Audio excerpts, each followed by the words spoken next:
আপনারা জানেন যে গত 17 নভেম্বর 2025 তারিখ সন্ধ্যায় ঢাকা মহানগরীর পল্লবী থানাধীন মিরপুর 12 এলাকায় বিক্রমপুর স্যানিটারি ও হার্ডওয়্যার দোকানে 6 জন অজ্ঞাতনামা সন্ত্রাসী প্রকাশ্য দিবালোকে পিস্তল দিয়ে বুকে ও পিঠে অতর্কিত গুলি করে পল্লবী থানা যুবদলের সদস্য সচিব গোলাম কিবরিয়াকে হত্যা করে।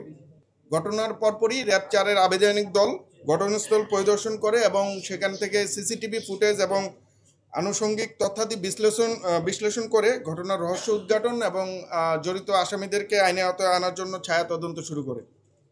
তারই ধারাবাহিকতায় গতকাল রাতে আমরা সাভার থানাধীন বিরুলিয়া এলাকা হতে গোলাম কিবরিয়া হত্যা মামলার এজার নামীয় আসামি এবং হত্যাকাণ্ডের নির্দেশদাতা ও পরিকল্পনাকারী মোহাম্মদ মনির হোসেন ওরফে সোহেল ওরফে পাতা সোহেল এবং জিএমপির টঙ্গী পশ্চিম থানাধীন মাজারবস্তি এলাকা হতে উক্ত হত্যাকাণ্ডের সন্দিগ্ধ ও 18টি মামলার শীর্ষ ও পলাতক সন্ত্রাসী মোহাম্মদ সুজন ওরফে বুকপোড়া সুজনকে গ্রেফতার করি।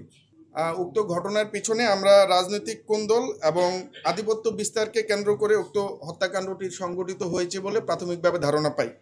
উল্লেখ্য যে গ্রেফতারকৃত আসামিদ্বয় সাম্প্রতিক সময়ে মিরপুর কেন্দ্রিক গড়ে ওঠা 4 স্টার গ্রুপ এর সক্রিয় সদস্য। গ্রেফতারকৃত আসামিদেরকে আইনানুগ ব্যবস্থা গ্রহণের নিমিত্তে সংশ্লিষ্ট থানায় প্রেরণ করা হচ্ছে। এছাড়াও আমাদের অভিযান চলমান। আমরা আশা করি এই ঘটনার সাথে আর যারা সম্পৃক্ত রয়েছেন তাদেরকে খুব শীঘ্রই আইনের আওতায় নিয়ে আসতে পারব।